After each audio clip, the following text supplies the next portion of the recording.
O que vem ali neste primeiro slide chama-se relação pedagógica. Alguns poderão dizer que deve haver um equívoco porque a intervenção chamava-se inovação pedagógica. Não há equívoco nenhum e isto até tem uma fundamentação teológica. A grande inovação pedagógica é a relação que Deus estabelece pessoalmente com cada um.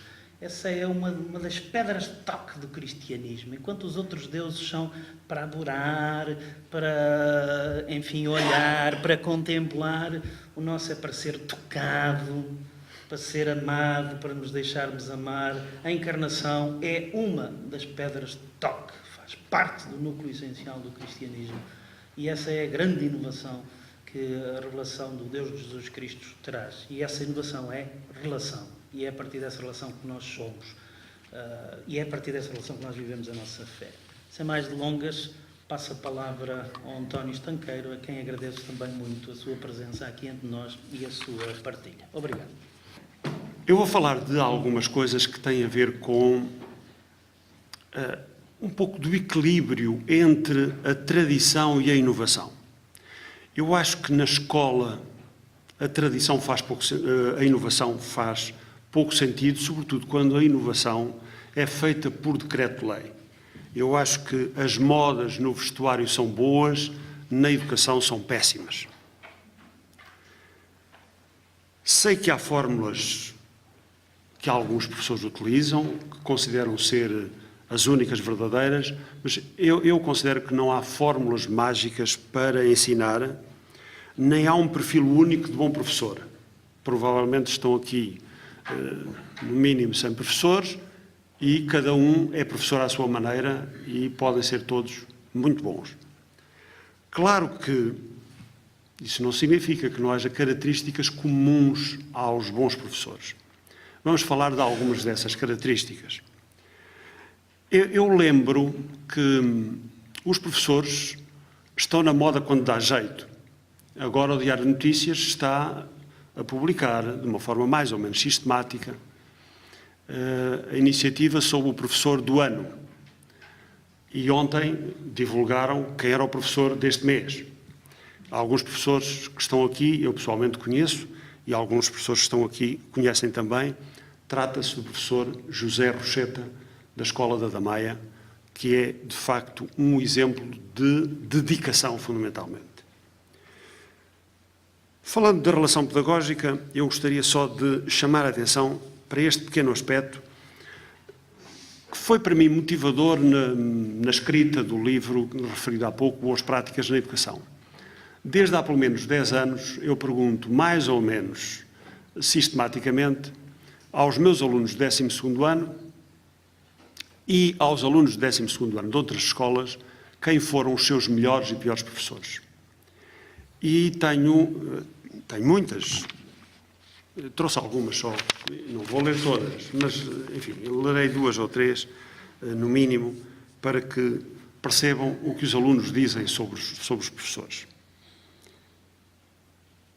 E verifico, todos verificarão isso, provavelmente todos nós temos experiência disso, que os alunos sublinham a competência, mas não deixam de sublinhar a relação. A relação pedagógica, para alguns alunos, é determinante. Quando falamos de relação pedagógica, podemos falar dos aspectos didáticos e relacionais, não é? Pedagógicos e relacionais. Quando falamos de competência científica, naturalmente, estamos a falar do saber ou não saber, não é? Eu parto do pressuposto, ao dizer tudo o que vou dizer, parto do pressuposto que não está aqui em causa o saber da disciplina. Para facilitar, se eu lhe chamar só educação moral ou disciplina de moral, não se preocupem. Está aqui escrito, se alguém tiver dúvidas, o nome da disciplina está aqui escrito. Portanto, têm sempre diante dos vossos olhos, mesmo que eu não diga. Eu sei que tenho ao pé de mim um fundamentalista do nome. Vejam só 2 exemplos do melhor e do pior professor. Há um aluno que me escreve, com uma letra que alguns reconhecerão, porque têm alunos assim parecidos com isto, ele só não me entregou metade da folha porque não pôde, porque eles são muito poupados no que dizem. Então diz esta coisa extraordinária em português, mas que se percebe fundamentalmente depois o objetivo. O meu melhor professor foi a minha professora de Físico-Químicas do 7º ano. Esta professora foi a minha melhor professora, não, isto de português é revisado, simplesmente porque foi, e agora é o que eu quero sublinhar, competente e simpática. Estão aqui as duas dimensões importantes. Deixou-me bem preparado para o secundário. Esta professora ajudava-nos muito, estava sempre disposta para ajudar os seus alunos, e as suas aulas para mim nunca foram uma seca. Assim, repete a ideia, mas diz o essencial, por ter sido simplesmente competente e simpática, essa senhora foi para mim a melhor professora. Temos um bocadinho mais bem escrito, mas que diz assim: a minha melhor professora que tive até hoje foi a professora de Filosofia, de 11º ano. Na primeira aula, ao ver a professora, pensei, bem, vai ser um ano em grande. A professora é uma miúda, professora nova, não é? É uma miúda, é nova e baixinha. Não vamos fazer nada. Rapidamente mudei de ideias. A professora Marta sabia lidar connosco. Era exigente como qualquer bom professor, mas tinha uma forma especial de cativar os alunos, de forma a estarmos atentos e termos boas notas. Adorava quando a setora nos chamava pequenos tesouros.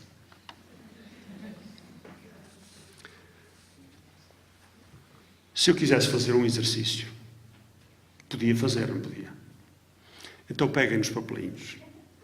Têm 3 minutos para falar com o colega do lado e escrever as 3 características dos vossos melhores professores. Acho que ficam com matéria para os próximos anos. E eu assim até posso falar menos tempo. 3 minutos.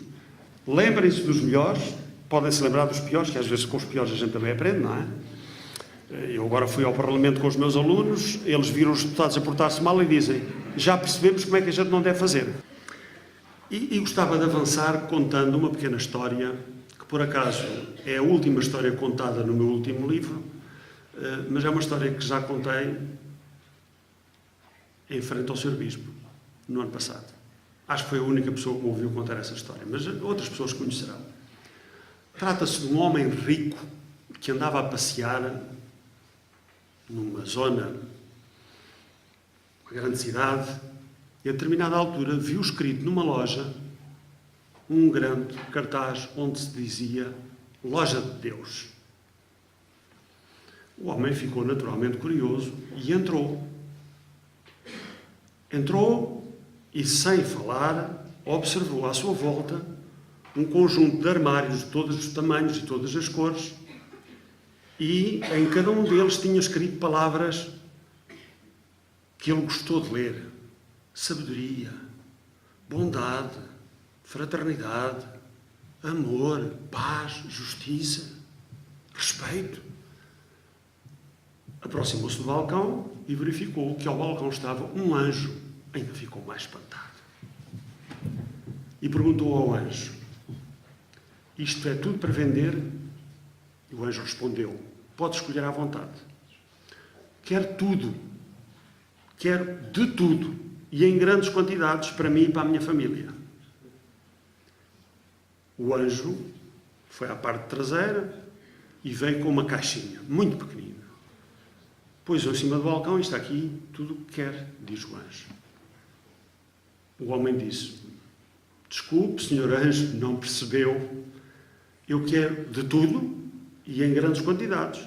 Posso pagar, tenho vários cartões Gold, cartões de crédito, não se preocupe, eu tenho. O anjo sorriu, viu que ele não tinha percebido muito bem as coisas e disse-lhe, está aqui tudo o que me pediu. Vendo a perplexidade do homem, o anjo disse, aqui não vendemos frutos, apenas damos sementes. Eu acho que a escola é uma espécie de loja de Deus. É muito interessante que contei esta história aos meus alunos no ano passado e houve um que teve esta reação.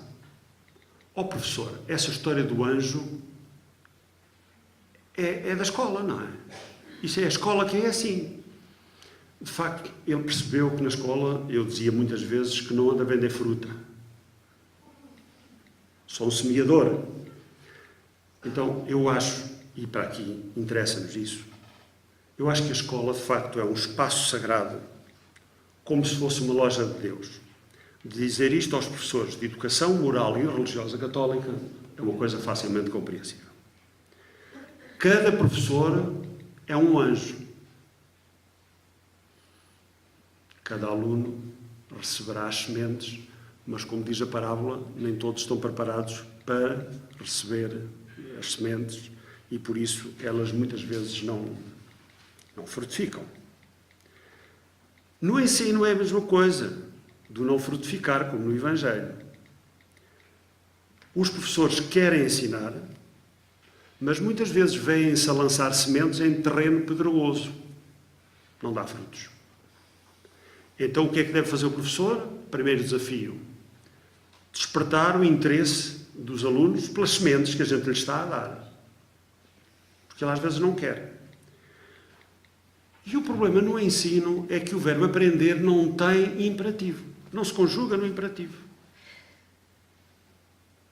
Eu digo isto aos professores portugueses, eles acham que todos os verbos têm imperativo. Eu acho que há 2 verbos que não têm imperativo, pelo menos, o aprender e o amar. Não posso dizer a ninguém: aprende, ama. Ele aprende se quiser, ama se quiser. Então, o que fazem os bons professores? Bom, eu vou tentar responder de uma forma sucinta, lembrando algumas boas práticas da relação pedagógica. Toda a gente sabe que a qualidade da relação do professor com os alunos é decisiva para o processo do ensino e da aprendizagem. Um outro aluno escreveu a propósito da relação professor-aluno. E com isto entro numa das primeiras.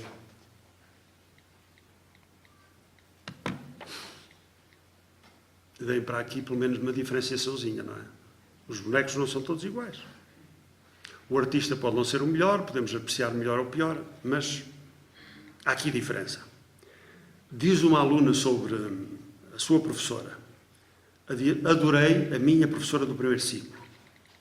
Durante 4 anos deu atenção a todos os alunos e apoiou aqueles que tinham mais dificuldades, como foi o meu caso em matemática. Via-se que gostava de nós. Esta professora conseguiu ver características positivas em cada aluno: a capacidade de ler ou escrever, o talento para falar em público, o jeito para a matemática, o empenho nos trabalhos de grupo, a habilidade para o inglês, para o desenho, para a música, para o desporto.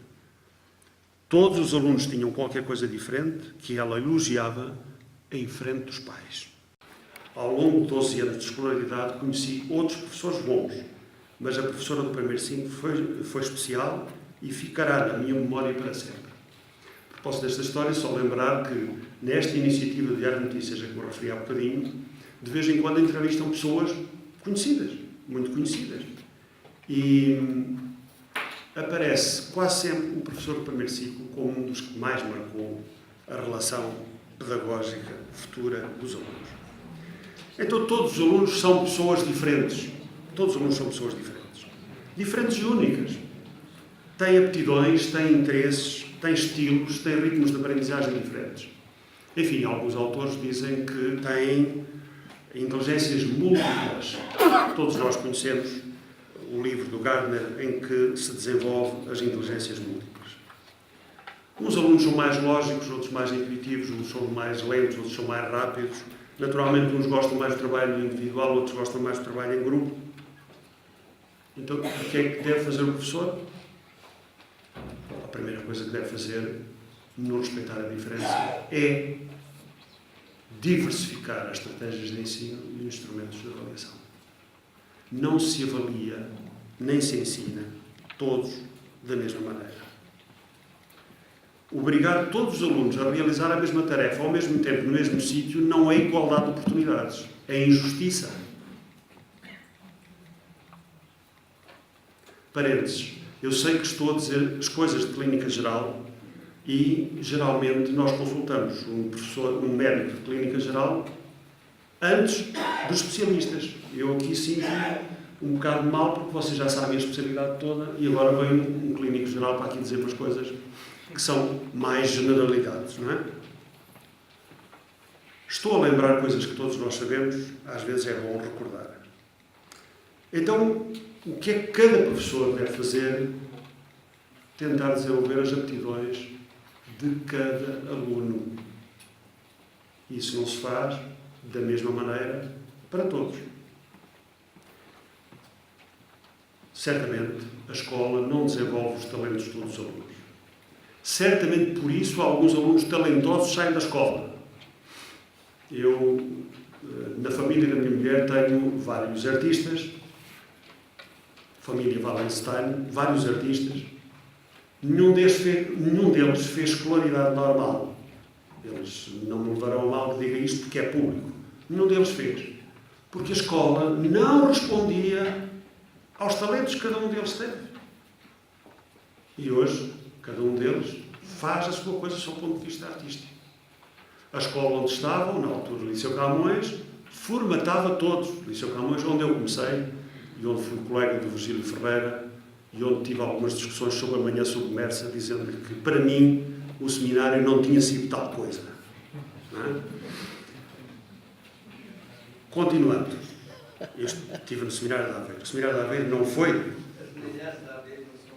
As manhãs de Aveiro não são submersas. Tem muito nevoeiro, às vezes. Outras vezes são salgadas, não é? Aquele sal. Então, nós sabemos que há talentos que a escola não desenvolve e até há talentos que a escola atrofia. Eu às vezes digo aos meus alunos, quando sinto que eles estão um pouco mais distraídos, digo, eu estou aqui para vos atrofiar. Para vos atrofiar. Sim. Para vos forçar a ser alguma coisa. Mas, verdadeiramente, quando eu estou a ensinar algumas coisas, eu estou a atrofiar provavelmente outras capacidades. Se vocês estivessem para outro curso, quando eles escolhem humanidades em vez de tecnologia, quando escolhem arte em vez de escolher economia, certamente estão a atrofiar alguns talentos. E o que é interessante é verificar que algumas pessoas, quando chegam à reforma, descobrem que, afinal, têm uns talentos que não tinham descoberto ainda. E viram-se artistas, pintores. A chatice é quando alguns começam a querer vender a sua arte e os amigos têm a dizer que aquilo é muito giro e compram, por favor. Isso é mais. Todos nós compreendemos a história antiga, que é a história da escola dos animais. Não é? Os animais tinham um problema. Também entre eles também tinham um problema. Como nós. A escola foi criada quando tínhamos um problema. E então criaram uma escola e obrigaram todos os animais a fazer o mesmo. E imaginem o que é obrigar todos os animais a correr, saltar, escalar, nadar. Quem é que se safou? O pato. A escola é para patos. A escola é para patos. Agora, no outro dia, estava com um colega meu que está a fazer estágio comigo, embora seja estágio de educação física. É curioso. Está a fazer estágio comigo como diretor de turma e está a fazer estágio de educação física. E a determinada altura estávamos a falar destas coisas, da diferenciação pedagógica, e ele diz, professor, há um desenho que na nossa faculdade como é que se chama? Motricidade humana, exatamente, obrigado. É bom ter sempre aqui uma memória lá. Para não ser só aqui o jarrão, ao menos que é uma coisa. Na motricidade aparece muitas vezes uma imagem, diz, tens de mostrar essa imagem. Eu não trouxe, não mostro, porque qualquer um de nós é capaz de imaginar. E então era um professor, à frente tinha um elefante, um peixinho no aquário em cima de um pedestal, tinha um macaco e tinha mais uma série de animais. E o professor diz, para isto ser igual para todos, primeira prova, subir à água. Estão a ver como isto é justo. Primeiro, é para ser igual para todos. O peixinho a subir à árvore. Perceberam. Ok. É bom falar com pessoas inteligentes.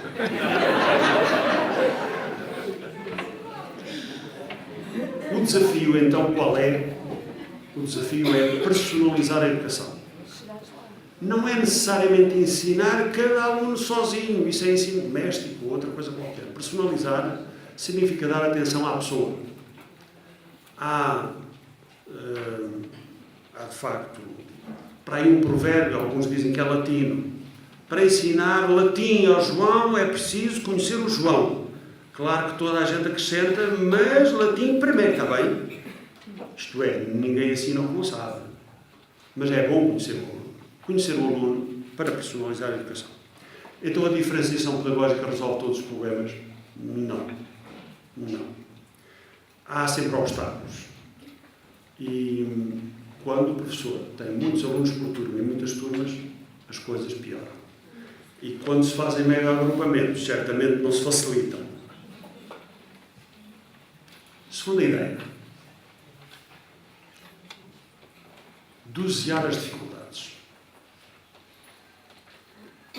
Toda a gente sabe que o grande objetivo do ensino é promover a aprendizagem e o sucesso. Nós vamos então ver aqui rapidamente só esta ideia. O sucesso tem muitos fatores. Muitos fatores. Nós podemos atribuir o sucesso a muitos fatores. Fatores pessoais e fatores externos. E podemos atribuir o insucesso a fatores pessoais e fatores externos. Isto é uma teoria que eu não vou explicar, é evidente. Só essa teoria levava-nos a manhã toda. Teoria da atribuição causal, que diz no essencial isto. Se um aluno atribui o sucesso a si mesmo, ganha alguma coisa com isso. Se o aluno atribui o sucesso aos outros, não ganha nada com isso. Não ganha nada significa que não fica mais motivado. E agora falamos do insucesso. Se o aluno acredita que o insucesso é da sua responsabilidade e, eventualmente, falta de esforço, falta de método, mas não falta de capacidades, talvez ele assuma as suas responsabilidades e aprenda com os erros. E há pessoas que não aprendem e arranjam sempre desculpas. Há uma história que eu não vou contar toda, mas que é giríssima, que é a história do vendedor de desculpas. Um indivíduo, agora dizem que temos de ser empreendedores, não é? O indivíduo não sabia muito bem o que é que ia fazer e então um dia pensou, toda a gente precisa de uma desculpa para qualquer coisa, sempre toda a gente. Vou vender desculpas. E então vendeu desculpas. O negócio floresceu tanto, até que as pessoas ficaram culpadas de arranjar com boas desculpas. Quais são as desculpas dos alunos? Aquelas que a gente conhece. O professor foi injusto, o professor não gosta de mim, a matéria é difícil, até o João, que é o melhor, tirou só o suficiente. Quando não é negativo. Portanto, os alunos gostam imenso de encontrar as suas desculpas, naturalmente. Estou-me a lembrar de 4 histórias, mas não vou contar nenhuma agora. Só lembrar uma que me lembrei quando vinha para a autoestrada, que é assim. Um dia, o Sr. Joaquim vinha com a sua Maria na autoestrada e, a determinada altura, vinha distraído, claro, com uma velocidade razoável, muito trânsito na autoestrada, não foi ontem por causa dos porcos. Não tem nada a ver. Acho piada o sindicato dizer que teve menos gente em Lisboa por causa do desastre dos porcos. Não deixaram passar 5.000 professores. Houve até quem insinuasse que o governo tinha feito algum esforço para as pessoas não chegarem à manifestação. O do sindicato dizia na brincadeira: comprar provavelmente os porcos, não, que o governo não tem dinheiro para tanto. Bom, então vinha na autoestrada e lembrei-me da história do outro. Vinha na autoestrada, a determinada altura, lembrou-se que tinha de sair num desvio. Sai rapidamente do desvio e quer inverter a marcha, sai para a esquerda e passa em cima do viaduto. Olha, vai mais devagarinho, olha e vê um grande desastre. Diz: oh Maria, já viste aquilo? Olha que totós. Olha, se eu não tinha saído da autoestrada, ainda bem que eu rapidamente guinei à direita, saí da autoestrada, porque senão estávamos metidos naquele saído. E que ele não aprende nada. Ele foi o causador do acidente. E os outros é que são imbecis. Os nossos alunos, se não admitirem O sucesso pode depender deles, o insucesso também, não aprendem nada. Bom, então em que sentido é que as pessoas podem fazer alguma coisa? Bom, a primeira é ajudar os alunos a perceberem que o sucesso pode vir deles. Mas isto significa, em primeiro lugar, que o professor não pode facilitar demasiado, isto é, não pode oferecer o sucesso de bandeja, porque assim propagaria o vírus da mediocridade, e isso não é ético. Também não pode exigir demasiado, que é para estar ao alcance das capacidades do aluno, digamos assim. Porquê? Porque a aprendizagem não é uma corrida de obstáculos. Senão o professor é o culpado do insucesso. E, portanto, se o aluno disser que o professor foi injusto, pode ter razão. Então o que é que deve fazer? Propor tarefas realistas, mas desafiantes, que não têm de ser necessariamente iguais para todos. Claro. Adiante. Promover a cooperação. Toda a gente imagina que esta maçãzita não seria levada facilmente só por uma, não é? Toda a gente. Portanto, o trabalho em equipa é importante. Depois, como é que eles vão distribuir isto? Não sabemos, não é? Mas então, falando da cooperação, nós podemos comparar a competição individual, que muitas vezes se faz na escola, com a cooperação. Comparando, eu diria que a competição tem um problema. Centra-se fundamentalmente nos resultados, utilizando a lógica do desporto e dos negócios. Nessa lógica do desporto e dos negócios, só ganham os mais fortes. Portanto, isso é uma lógica que na escola faz alguns ganhadores e muitos perdedores. Como no desporto, não é? Ganha o Benfica, o Sporting às vezes, o Porto também. O Sporting está mal, não é? É bom que a gente puxe para cima. Os frutos, naturalmente, não são bons porque acabam por marginalizar alguns alunos. A cooperação, por sua vez, se sintetizarmos só o essencial, diríamos que investe na formação integral. Porquê? Porque promove o trabalho em equipa, nós aprendemos uns com os outros, porque educa em valores. Quando a pessoa tem de trabalhar em equipa, aprende a ser tolerante, a dialogar, aprende a respeitar e aprende a ser solidário. São valores fundamentais. Naturalmente, com isso ganham todos. Podem não ganhar a melhor nota, mas ganham todos a nível de formação global. Investe na formação integral. Desafio para o professor. Com a ajuda do professor, cada aluno deve aprender a competir consigo e a cooperar com os outros. Competir consigo mesmo e cooperar com os outros. Se o aluno quer ser o melhor, pode fazer isso. Mas é melhor dizer assim, o melhor possível, não é melhor que os outros. Porque se eventualmente nós promovêssemos a competição, tínhamos problemas éticos. Se um aluno só quiser resultados, há um livro muito interessante que aconselho a ler, que é Os Pais que Desejamos Ser. É um livro, por acaso, da presença também. Mas eu não faço só publicidade da presença, faço publicidade dos bons livros. Subverte os fins da educação, a competição. Porquê? Porque, verdadeiramente, a determinada altura, porque quer boas notas, porque acha que merece boas notas, faz como o Armstrong do ciclismo. Usa doping. As cábulas são doping na competição escolar. Usa doping. Faz batota. E engana o mais que puder. Isto empobrece as relações interpessoais. Porque, a determinada altura, os colegas são entendidos como rivais e não como companheiros. Fica para a segunda parte, se quiserem depois conversar um bocadinho sobre isso. Um outro princípio é oferecer um bom elogio. Naturalmente, nós gostamos de aprender. mas não gostamos muito de estudar. Aliás, todos os alunos, nós conhecemos os alunos, sabemos que já eu gosto de aprender, eu estou sempre a aprender, mas estudar é um bocado mais chato. É um bocado mais chato. Nós aprendemos, desde que estamos com o espírito aberto, nós conseguimos aprender. Na relação pedagógica é fundamental a capacidade de reconhecer o bom desempenho dos alunos, porque isso é estimulante. E alguns alunos precisam de estimulantes, como algumas pessoas com falta de apetite também precisam de estímulos para a alimentação. Então, sem medalhas, um bom elogio, o que é que deve ser? Deve ser oportuno. Um elogio oportuno significa que é oferecido quando o aluno merece e não quando ao professor apetece.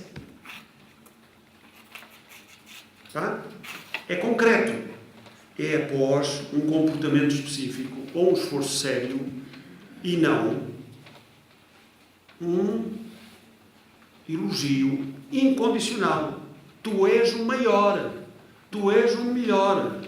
Tu sempre foste o meu aluno preferido. Essa conversa do preferido é perigosa. Claro que há alunos preferidos. Claro que o professor tem direito a ter alunos preferidos. Isso não pode interferir depois no comportamento. Mas, fundamentalmente, o elogio deve ser sincero. Sincero. Não exagerado. Não falso. Não enganador. A aula do elogio é a sinceridade. Aliás, nós sabemos isso. Quando vemos alguém a elogiar muito, perguntamos logo: o que é que tu queres? Os pais fazem isso em relação aos filhos e os filhos fazem isso em relação aos pais. Já sabem qual é o truque. Já sabem qual é o truque. Elogiar. Parece assim. Então o que é que tu queres? Bom, qual é a força do elogio? Qual é a vantagem do elogio? Satisfaz uma necessidade. Aumenta a autoestima e a autoconfiança, o que dá naturalmente mais capacidade de motivação. E promove a autonomia, desde que seja bom. Porque há elogios que promovem a dependência, como alguns explicadores. Dão elogios de tal maneira que o aluno não se liberta. Ora, um professor é tanto mais útil quanto mais depressa se tornar inútil. Eu disse isto aos meus alunos anteontem. Um deles disse: eu posso escrever isso e dizer ao meu pai? Podes, porque o teu pai também é tanto mais útil quanto mais depressa se tornar inútil. Não, mas o meu pai é inútil. Lá tive de explicar. O bom é promover a autonomia para tornar dispensável o educador. E o professor é bom se promover a autonomia. O explicador, porque é que às vezes não promove a autonomia? Compreende-se que aquilo é pago. Não é? É pago. Não dá jeito. Verdadeiramente, a autonomia deve ser o grande objetivo. Promover o desenvolvimento e a autonomia dos alunos deve ser o grande objetivo da educação. Portanto, promover a capacidade, a qualidade de cada um. Vamos adiante um bocadinho. Cultivar expectativas positivas. Eu escolhi esta imagem porque me lembrou a ideia de que cultivar expectativas positivas é apontar para mais longe, apontar para mais alto, levar o aluno a ver mais, levar o aluno a ver melhor. Ora, todos nós sabemos, eu parto do princípio que todos nós conhecemos as teorias e, portanto, estou a tirar das teorias já algum sumo para a nossa reflexão. No século XX, Rosenthal e Jacobson estudaram estas coisas, verificaram que os professores, entre aspas, enganados sobre as capacidades dos alunos, faziam com que os alunos tivessem melhores resultados e até aumentavam o QI, que é uma coisa extraordinária. Ninguém acreditou nisto logo no princípio, eles julgaram que era uma manipulação da investigação, mas verdadeiramente o que aconteceu foi isto. Os alunos, sobre quem se cultivam expectativas positivas, avançam mais depressa. Claro que a expectativa positiva ou a expectativa negativa nascem das primeiras impressões. Portanto, aquela coisa de julgarmos uma pessoa pela aparência, vemos pela primeira vez e fazemos logo uma ideia. Nós temos essa capacidade de categorizar as pessoas, meter as pessoas numa caixinha. Aquele tem aquela fisionomia, então deve ser. Aquele veio vestido com umas calças rotas, então deve ser. Aquele fugiu para o último lugar da sala, então deve ser. E isto às vezes leva muito tempo. O efeito de aluno depois leva-nos a ficar muito tempo com a mesma impressão. E quando o aluno não confirma a impressão, nós ficamos mal impressionados. Não é? Mal impressionados com o aluno. A impressão pode ser origem familiar, sobretudo quem trabalha nas aldeias, se conhece bem a família, isso também pode ser positivo ou negativo. E pode ser porque o diretor de turma fez aquela coisa simpática, todos vocês já ouviram isto, dizem, queres ver? Tens lá na tua turma um aluno que é extraordinário. Deixa-me lá ver. Não, eu também tenho. Não, dois, estes dois são extraordinários. Eu até aí deixo ir. Quando começam a dizer, mas olha que tens lá não sei o quê, que não se aproveita, eu disse, não cites. Eu prefiro ser surpreendido. Eu acho que é importante isto. Todos nós, professores, devemos perguntar, devemos pedir informações para conhecermos melhor o João, o nosso aluno, o Zé ou a Maria, claro. Devemos perguntar, mas, atenção, é bom não perguntarmos tanto que, antes de conhecer o aluno, já o conhecemos. Se quiser, já vamos com o estereótipo na nossa cabeça que alguém nos disse. Verdadeiramente, o estereótipo dá origem ao preconceito e o preconceito pode dar origem à discriminação. Positiva ou negativa, claro. Estas coisas funcionam de uma maneira muito simples. Funcionam assim. O professor tem uma determinada expectativa e, porque tem uma determinada expectativa, tem um determinado comportamento. O comportamento do professor gera comportamento do aluno. O comportamento do aluno confirma o que o professor pensava. Ótimo. Encontrada. A lógica da batata. Claro que isto pode dar um círculo virtuoso ou um círculo vicioso. Depende do tipo. Se estiver lá escrito positivas ou negativas. Certo? O problema está que nas expectativas positivas o comportamento do professor é dá mais atenção ao aluno, interage mais com ele, espera mais tempo para respostas. Quando ele tem negativa no teste, diz, o que é que te correu mal? Então estavas mal disposto. Se for ao contrário, interroga pouco, dá pouco tempo, tem na cabeça que ele é um aluno fraco ou coisa do género, e portanto já não lhe dá muita atenção. Se o aluno tem uma nota boa no teste, diz assim, deves ter copiado. Deves ter copiado. É importante cultivar expectativas positivas, porque isso é uma forma de otimismo pedagógico. E este otimismo pedagógico pode fazer milagres. Todos vocês conhecem o efeito Pigmalião, a história do efeito Pigmalião. Talvez alguns de vocês não o conheçam. É uma outra coisa, que é evangélica, e que está próxima do efeito Pigmalião. É assim uma espécie de primo que se chama o efeito Mateus. O efeito Mateus, em Mateus 25, 29, diz mais ou menos isto, vou citar de cor, que é um provérbio hebraico, ou até nem hebraico, mas aqui o teólogo Juan pode explicar isso noutra oportunidade, provavelmente, que eu agora não lhe vou dar essa. Eu também não estou. Ok. Então, o que é que diz? O Mateus diz, a quem muito tem, muito será dado. E quem pouco tem, até ao pouco lhe será tirado. Isto é uma injustiça, a gente não percebe isto. A minha mulher está revoltadíssima com aquela história da Marta e da Maria. Diz, como é que é possível Jesus gostar de que não faz nada? Ela sempre achou que havia qualquer coisa que era injusto para as mulheres. A que estava na cozinha a preparar a refeição e a outra que estava na companhia de Jesus, que era injusto. Isto tem enquadramentos, naturalmente, teológicos. Só o Saramago é que levaria isto à letra enquanto lhe desse jeito. Ora bem, o efeito Mateus pode estar ligado às expectativas negativas nesse aspecto. O aluno que já tem pouca importância na nossa cabeça vai ficar com cada vez menos importância até que quase desaparece. Olha a história de um aluno, um depoimento de um aluno que diz assim: até ao 9º ano eu era um aluno desmotivado e indisciplinado. As minhas notas eram uma miséria. Não gostava da escola e sabia que os professores não gostavam muito de mim, como se eu tivesse um carimbo na testa a dizer aluno fraco. Durante o 9º ano as coisas melhoraram por causa do novo professor de Geografia. Ele acreditou em mim e dizia-me que eu era capaz de vencer as dificuldades desde que tivesse vontade. Fez-me sentir uma pessoa de valor. Tive a sorte de encontrar este professor que nunca desistiu de me apoiar. Se não fosse ele, talvez eu já tivesse abandonado a escola, como fizeram vários colegas meus. Todos nós conhecemos histórias deste género. Isso para a fé é tão importante. Isso para a fé é tão importante. O efeito positivo. Exatamente. E transmitir a fé com entusiasmo também. Não é? Então, aquele é amado, não é um pecador, é amado. Então aqui tem o entusiasmo. O entusiasmo. Vou começar com o testemunho da outra aluna, Bárbara. A minha professora de Ciências, do 7º ao 9º ano, é inesquecível.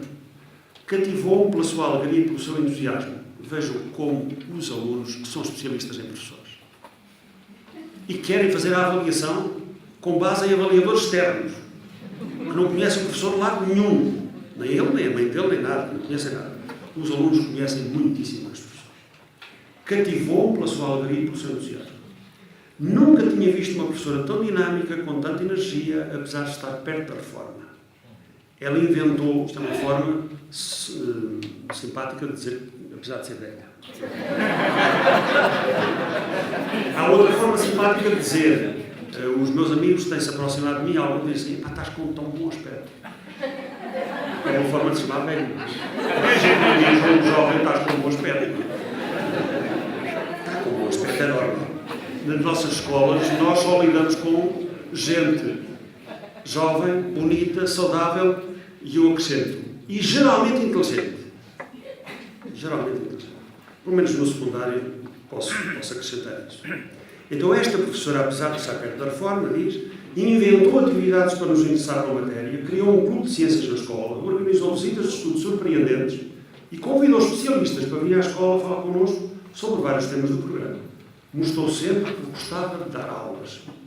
Na última aula do 9º ano, a turma fez uma festa de despedida à professora, ofereceu-lhe flores no álbum com fotografias das visitas de estudo e de outras atividades, onde estivemos juntos. Nesse álbum, cada aluno escreveu uma mensagem. Ela adorou a surpresa. Esta professora influenciou muito a minha vida. Por causa dela, decidi que vou tirar o curso de Teologia e já pensei em ser professora. Eu não sei se ela já está arrependida. Mas... 10 minutos dá para matar o Papa. Não? Ok, vamos então avançar um bocadinho. Só queria dizer que eu espero que haja mais professores entusiasmados na escola do que este, no meio desta multidão. E, infelizmente, cada vez encontramos mais pessoas desanimadas, isto é, sem alma. A alma parece que ficou para trás como a dos índios na história do Padre Anchieta. Mas eu não vou contar agora a história do Padre Anchieta. Então, verdadeiramente, há, de facto, muitas coisas que justificam a falta de ânimo dos professores. Quem é que deve fazer alguma coisa? Os governantes, certamente, devem legislar menos e melhor. As famílias devem acompanhar os filhos em casa e respeitar mais os professores, ou a autonomia dos professores. Os meios de comunicação social devem divulgar coisas mais positivas sobre a escola. Então, e o professor? Eu acho que o professor deve empenhar-se com um brilho profissional. Porque o professor, se empenha, muito provavelmente tem efeitos positivos na motivação dos alunos, na própria automotivação e na dignificação da profissão. Se o professor não acredita no que faz, quem é que vai acreditar? Todos conhecem a história dos 3 pedreiros, cada um deles a fazer o mesmo, mas com uma posição, uma atitude completamente diferente. Eu espero que os professores aqui presentes sejam todos aquele que se destaca na multidão dos desanimados, que é animado, digamos assim, porque o entusiasmo faz a diferença. Eu acho que é preciso dar espaço à participação dos alunos, porque a participação dos alunos, claro que o importante é comunicar para transmitir aos alunos o essencial da informação. Partindo do princípio que o professor não é a única fonte de conhecimento. E partindo também do princípio que transmitir conhecimento é necessário, mas não é suficiente. Eu não resisto, e prometo que é o último que vou ler, de um aluno que sabe muito bem o que é que os professores não devem fazer quando dão espaço à participação. Neste caso, não dava espaço à participação, mas vejam, a minha pior professora, neste caso é a pior, foi de História do 7º e 8º ano. Nas aulas de História, em vez de ter compreendido as civilizações egípcias e gregas, tive acesso a um compêndio de informações sobre o estado do seu casamento, os problemas da adolescência do seu filho, as viagens que já tinha realizado e outros factos sobre a sua vida. Quando o tema principal não era a vida particular da professora, também não era a história. Era a educação sexual. Na minha opinião, este tema é muito importante e deve, sem dúvida, ser abordado na escola. Mas não quando o programa de disciplina não é minimamente cumprido. Isto é recado para todas as disciplinas. Pessoalmente, acho fantástico que os professores tentem criar uma relação próxima com os alunos e que partilhem com eles as suas histórias e experiências, mas tudo com conta, peso e medida. Ah, sabedoria da aluna. Quando as aulas são como as conversas de amigos numa esplanada, algo está mal. Penso que esta professora é uma ótima pessoa, mas há pessoas que simplesmente não nasceram para ensinar. Se esta aluna fizesse a avaliação desta professora, era excelente. Não é? Então, porquê é que nós devemos dar espaço à participação? As vantagens, naturalmente, são para a motivação e para a aprendizagem, mas há muitas dificuldades. Quais são as dificuldades fundamentais? Toda a gente compreende que é o medo da indisciplina, é o medo de não acabar o programa e é o medo de não conseguir avaliar a participação oral do aluno. É sempre o medo que faz com que não demos mais espaço à participação dos alunos. Poderíamos ir muito longe, mas só sobre a avaliação eu gostava de dizer o seguinte. Há professores que têm preocupação de avaliar tudo e dizem: porque é que eu vou pôr os alunos a fazer participação oral se eu depois não tenho instrumentos para medir aquilo com rigor e, portanto, aquilo não me serve para a avaliação? Verdadeiramente, todos os professores sabem que há subjetividade na avaliação. Eu fico satisfeito quando vejo os meus colegas de matemática a dizer: há subjetividade, sim senhor. Há subjetividade, sim senhor. Que o professor de filosofia diga que há subjetividade, não tenho dúvida, não é? Agora, o professor de matemática, avaliar não é grelhar alunos em tabelas de Excel. Isso é para o orçamento de Estado. Estamos todos grelhados lá. E quando eles fazem as contas aos professores, dizem assim: se a gente tirar 1% a cada professor, quanto é que dá? E a tabela de Excel diz, eles dizem: é isto mesmo. É isto mesmo. Eu às vezes digo na brincadeira, assim até eu era ministro. Mandava era fazer a tabela ao outro, claro. O Einstein diz uma coisa que é muito importante e vale a pena ter em conta. É assim: nem tudo o que conta é contado, nem tudo o que é contado conta. Nem tudo o que conta pode ser contado. Nem tudo o que pode ser contado conta. Há coisas com valores que não têm conta. Fazer perguntas. Eu acho que é importante o professor saber fazer perguntas. Então, chama a atenção só para algumas ideias base, que são estas. As boas perguntas são claras, abertas, positivas, estimulantes. Então não deve haver perguntas fechadas, sim. Às vezes deve haver perguntas fechadas por variedíssimas razões, por exemplo, ligadas à informação. Mas devem ser claras, devem ser positivas e estimulantes. Positivas significa não escavar no que o aluno não sabe, mas tentar detectar o que ele sabe e explorar isso. Estimulante para abrir apetite para mais e para melhor. Quanto às respostas dos alunos, eu diria o seguinte: que o professor deve promover boas respostas dos alunos. E a primeira coisa para que os alunos tenham boas respostas é esta: dar tempo para pensar. Há estudos feitos segundo os quais os professores não dão mais de 3 segundos aos alunos para responder. E se o aluno for fraco, dão-lhe menos tempo. Efeito Mateus. Já tem pouco, ficam com medo. Então, eu acho que é preciso dar tempo para os alunos pensarem. valorizar respostas fundamentadas, mesmo que sejam imprevistas ou inesperadas, e corrigir sem humilhar. Penso que estamos de acordo com isto. É preciso incentivar as perguntas dos alunos. Eu passo rapidamente só algumas ideias aqui. Nesta sociedade de consumo é preciso pessoas críticas e é preciso que os professores ensinem os alunos a fazer perguntas pertinentes. Dar espaço, mas ensinar a fazer perguntas pertinentes. Essas perguntas pertinentes só podem ser endereçadas, concretas e oportunas. O que significa cada palavra, poderíamos depois desenvolver. Como é que se pode responder? Muitas estratégias. Devolve a pergunta porque às vezes ele quer responder. Dirige a pergunta a outro aluno quando se verifica que é necessário avançar e o outro aluno eventualmente saberá a resposta. Lança a pergunta à turma e faz um debate. Adia a resposta, ou porque não a sabe, ou porque é uma boa estratégia, e pede a investigação. Dá a resposta, mas não substitui o aluno. Isto é, não diz tudo. Acho que o aluno também precisa de andar com os seus pés. Diz o António Sérgio, no ensino o que importa não é um professor sábio, é um bom pedagogo. É bom pedagogo, não é sábio. Eu vou passar por cima dos debates, rapidamente.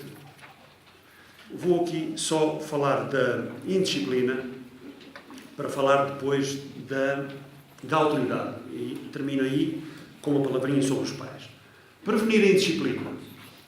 A prevenção da indisciplina, quer dizer, há muita gente que aposta no combate à indisciplina.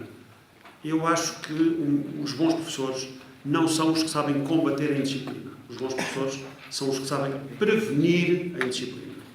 O diretor de turma tem obrigações. Dizer quais são as regras da escola, promover o diálogo no conselho de turma e estabelecer estratégias comuns de ação e envolver os pais. Não fazer ping-pong com os pais a dizer o seu filho porta-se mal. Pois, os professores também... Enfim, este ping-pong não resolve. Cada professor deve cuidar das primeiras aulas. Cá estão as primeiras impressões. E os alunos captam muito bem.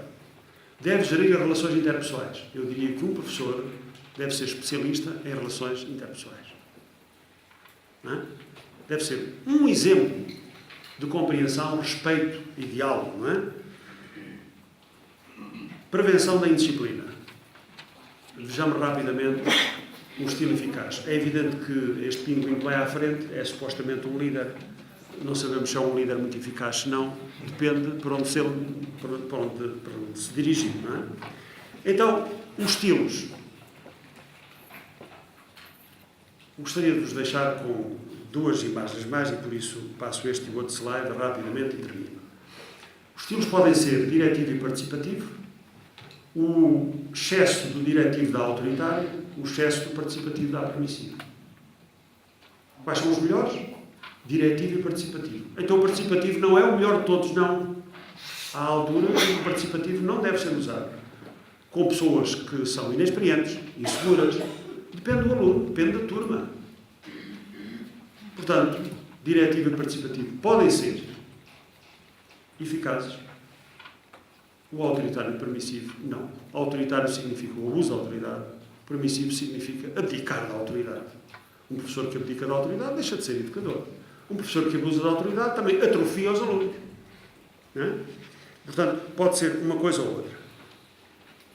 Na relação pedagógica, indiretamente, e é a última ideia, indiretamente, comunicar com os pais.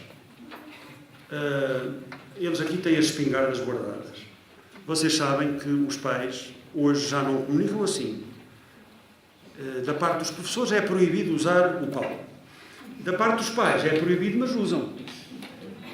E agora, em vez de pau, ponham palavra.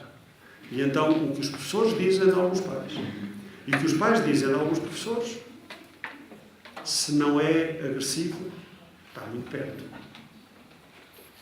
O que é que, na comunicação com os pais, se pode fazer? 3 ideias só para os que forem diretores de turma. Serviços mínimos, informar. Melhor, dialogar. Isto é, receber também informações e concertar com os pais estratégias para a formação integral dos filhos. preocupar-se com isso. Mas pode fazer mais do que isso. Pode pedir colaboração. Os pais não podem substituir os professores. Não devem substituir os professores. Tem de haver autonomia. Mas alguns pais podem colaborar com a escola, tanto nas atividades curriculares como não curriculares. Eu diria que a participação dos pais na vida da escola, com a autonomia, com o respeito pela autonomia pedagógica dos professores, contribui para aumentar a qualidade da educação. Nós ficamos por aqui, para já. Eu só termino com esta ideia. Os bons professores acreditam na sua profissão. Os bons professores sabem que estão a construir uma sociedade melhor. Uma sociedade que deve ser alicerçada em conhecimento e valores éticos, estéticos e religiosos. Nem toda a gente defende isto, eu defendo com convicção, mesmo na escola pública. Apesar das dificuldades, os professores devem sentir orgulho na sua missão, que é de formar pessoas, despertar vocações, construir futuros. Haverá profissão mais importante. Até já.